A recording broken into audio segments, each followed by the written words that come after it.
Hey guys, this is Robert with Malai Law. We help entrepreneurs just like you start their businesses without dealing with the complicated legal forms. We're also the #1 highest rated business law firm for entrepreneurs with more than 1,500 5-star Google reviews. Today we are going to talk about whether your business needs a seller's permit.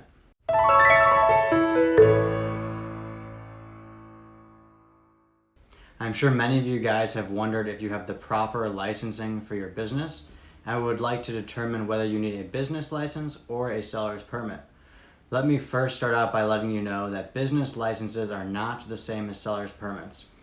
A business license is a license that must be applied for on the state and local county levels, and they are required depending on the business that you are running. Take a look at our other video about business licenses to determine if you do need a business license. In this video though, I'm going to discuss seller's permits. A seller's permit is oftentimes required when you sell products, and they are generally obtained from the government agency that regulates business in your state. Please also keep in mind that seller's permits have multiple different names depending on the state, such as sales tax permit, sales tax license, and sometimes may be referred to as a sales tax exemption certificate in some regards. The purpose of a seller's permit is to inform the state that you are selling products or services, and it helps the state make it easier for them to collect and keep track of your sales so that they can collect sales tax from you. A seller's permit is also something that gives your business permission to sell in that particular state.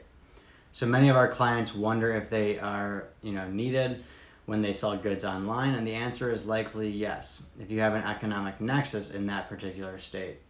Each state has its own guidelines when it comes to requiring a seller's permit, and it is important to check with your state. However, the general rule is that you must have a seller's permit in the particular state if you sell a certain amount of goods in that state. Some states say that you have an economic nexus in the state if you sell over $250,000 of goods, or in other states they say you have an economic nexus if you sell over $100,000. So it's important to check with your state. As a general rule, if you are selling goods online, we usually recommend that you get a seller's permit in your state of incorporation.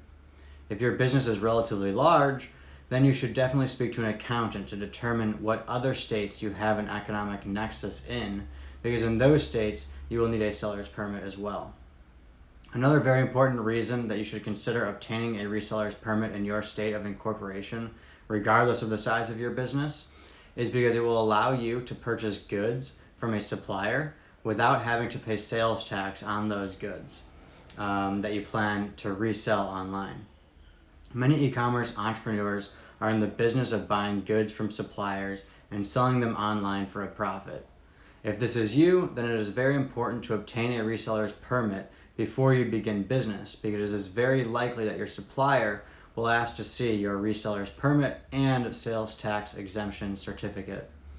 Keep in mind that many states combine the two and others don't. So if you are in a state that has an application for both a reseller's permit and a sales tax exemption certificate, then you must first apply for the reseller's permit before you can obtain a sales tax exemption certificate.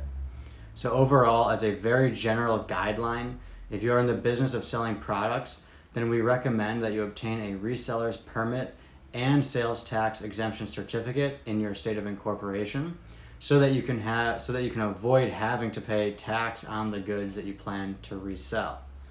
If you are a larger business and plan on selling goods in all 50 states, then it is important to check with your state and potentially speak with an accountant to determine what states you'll need a sales tax registration in and what states you have a nexus in.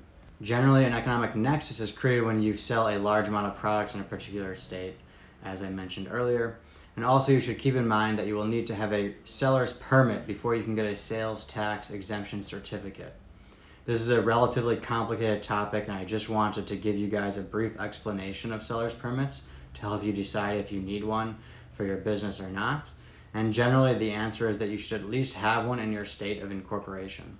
You don't want to risk having a supplier refuse to sell you the goods because you don't have the seller's permit. If you guys are looking to obtain more guidance on whether you need a seller's permit and you would like to have us apply to get one for you, then click on the link below. We can help you get the permits that you need in all states that require them, and we will hold your hand throughout the process. So go ahead and click the link below. And also, if you have any questions, just post them in the comments below, and my team and I will try to get to them as soon as possible.